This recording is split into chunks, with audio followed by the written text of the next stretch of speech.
Okay, so 30 days ago I made a promise to myself, and honestly to my curiosity, that I was going to grow 17 different plants, document every single thing that happened, and tell you the truth. Not the Instagram version.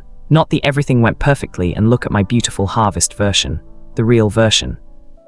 And let me tell you, some of these plants humbled me, like genuinely humbled me.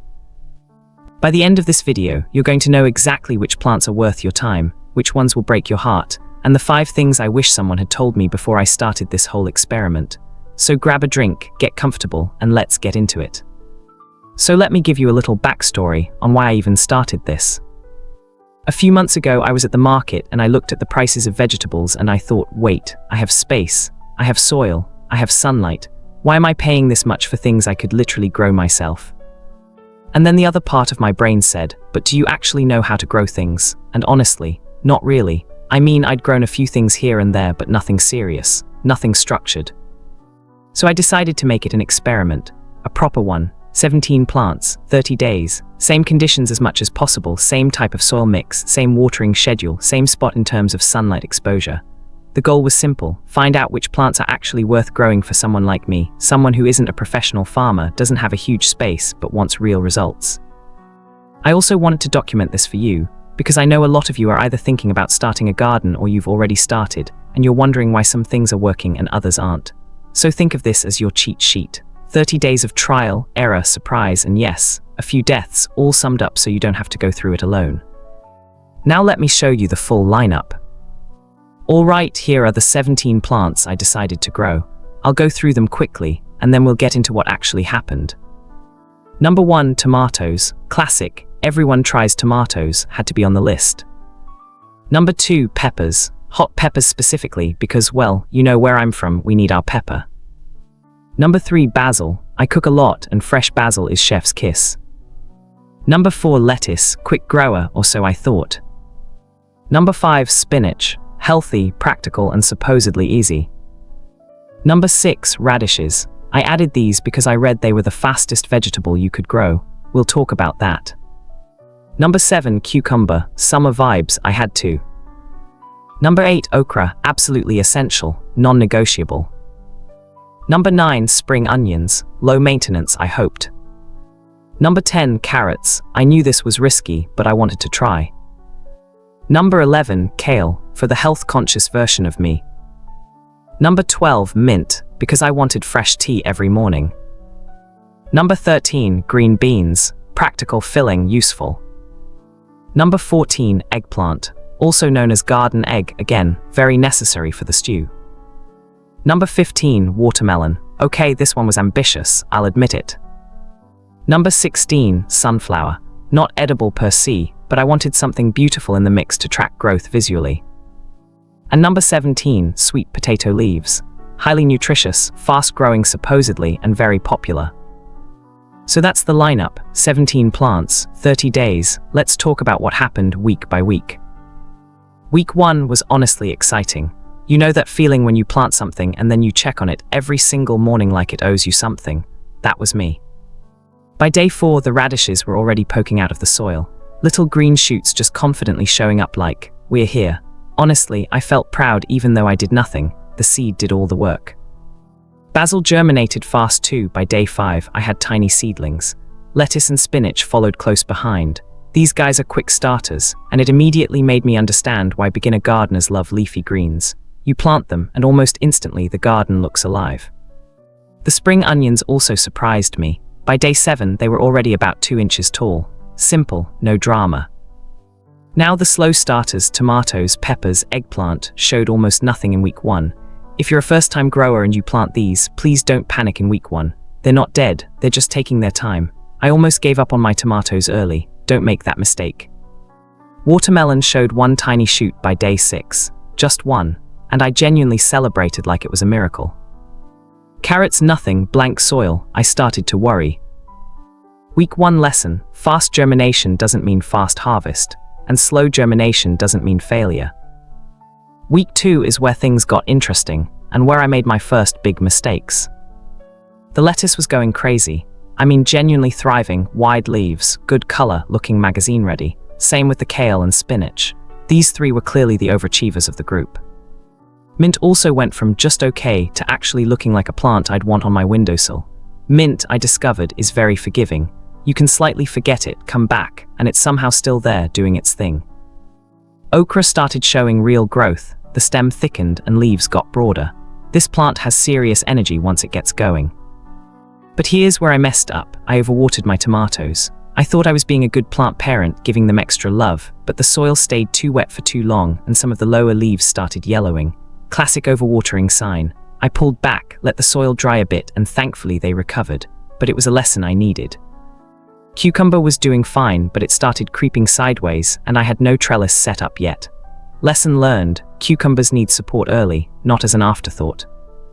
Carrots finally showed up in week 2. Tiny, feathery little leaves, barely visible, but they were alive. I literally did a little dance. Watermelon started spreading leaves, slowly but with purpose. Week 2 lesson, don't love your plants to death. Overwatering is one of the most common ways beginners lose their gardens. Okay, week 3, this is where I have to be honest with you. I lost 3 plants, or at least they basically gave up on me. Green beans, I think the soil drainage wasn't good enough in the container I used. By week 3, they were yellow, sad, and refusing to progress. I tried repotting them, but the damage was done, mostly a fail. My eggplant seedlings also stalled. They germinated, grew to about 3 inches, and then just stopped.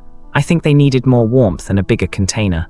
They weren't dead, but they weren't living their best life either. And honestly, watermelon.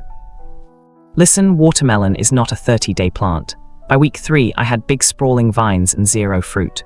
I knew going in that this was ambitious, but I included it to show you the difference between a plant that grows and a plant that produces.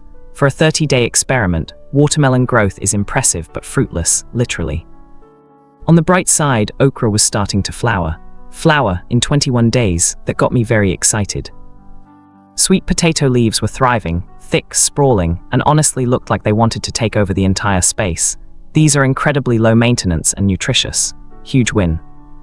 Sunflower was about 14 inches tall, and honestly just made the whole garden look better. There's something about having a sunflower growing that makes you feel like you know what you're doing. Week 3 lesson, container size and drainage matter more than most beginners realize. Don't underestimate your pots. Day 30, the moment of truth.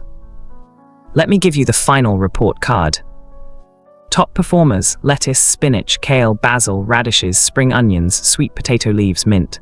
These plants all delivered, edible, harvestable, or at peak growth by day 30. Solid growers almost there. Okra had its first flower and was days away from producing. Tomatoes recovered from my overwatering and were growing strong. Cucumber was climbing and healthy. Sunflower was tall and beautiful. Works in progress. Peppers and eggplant were alive but needed more time. These are 60-90 day plants. Carrots had leafy tops but needed at least 2 more months underground. Didn't make it or weren't worth it for this timeline. Green beans struggled badly. Watermelon, grow it if you have 3-4 months and serious space, but not for a quick experiment. So out of 17 plants, 8 were clear wins, 4 were promising, 3 needed more time, and 2 were honest failures.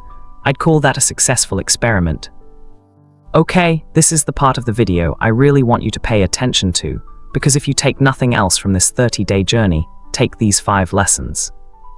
Lesson 1, match your plant to your timeline.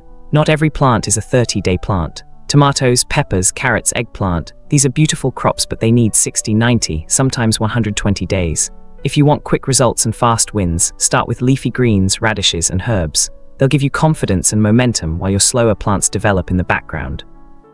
Lesson 2, soil is everything. I used a basic garden soil mix and it worked for most plants, but the ones that failed, green beans especially, suffered because the drainage wasn't right. Invest in good soil. Seriously, you can have the best seeds in the world, but if your soil is compacted, waterlogged, or nutrient poor, you're going to struggle. Lesson 3, consistency beats intensity. I've seen people water their plants like they're trying to make up for a whole week in one day. That's not how it works. Plants respond to consistent, regular care far better than occasional intense attention. Set a schedule. Morning watering works best for most plants. It gives roots moisture before the heat of the day and lets leaves dry before evening, which reduces disease risk. Lesson 4, failure is data, not defeat. My green beans failed, my eggplant stalled, my watermelon didn't produce. And every single one of those failures taught me something I'll carry into my next garden. Don't quit because one thing doesn't work. Adjust, learn, try again. The best gardeners I know have killed more plants than beginners have, they've just also grown more. Lesson 5, start with what you'll actually eat. This sounds obvious, but it's not. A lot of people grow what they think they should grow rather than what they'll actually use. I grow okra, peppers, and tomatoes because they're in my kitchen constantly. Grow what feeds your family, what goes into your favorite meals, what you'd actually spend money on at the market. Your motivation stays higher and the payoff feels more real. Alright, if you've been watching this and you're thinking, okay, I want to try this, here are my top 5 beginner-friendly plants based on this experiment. These are the ones that gave me the best results with the least drama. Number 1, lettuce. Fast, reliable, and you can harvest leaves continuously without pulling the whole plant. Perfect for small spaces. Number 2, basil. Grows quickly, smells amazing, and one pot can supply your cooking for weeks. Also keeps mosquitoes away, bonus. Number 3, spring onions. Almost impossible to kill. You can even regrow them from scraps. Shout out to every chef who's done the glass of water trick. Number 4, okra. If you're in a tropical or warm climate, this plant was practically made for you. It loves heat, grows fast, and produces abundantly.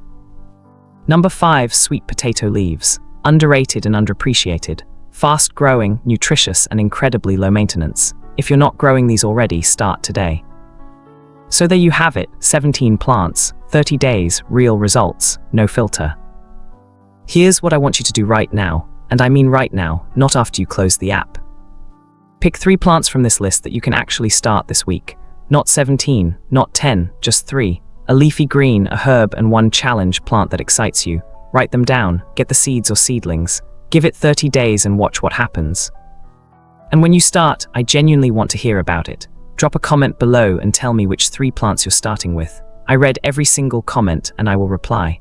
Let's build a little community of people actually getting their hands dirty and growing things. If this video was helpful to you, please give it a thumbs up. It helps more people find this content, and honestly, it lets me know I should keep making these. And if you want to follow the journey, subscribe and hit the bell so you don't miss what's coming next, because I'm not done. I'm going back in for 60 days, more plants, bigger experiment, and I already know it's going to be wild. Until then, go plant something. Get your hands in the soil. There's genuinely nothing like watching something you planted come to life. It never gets old. I'll see you in the next one. Peace.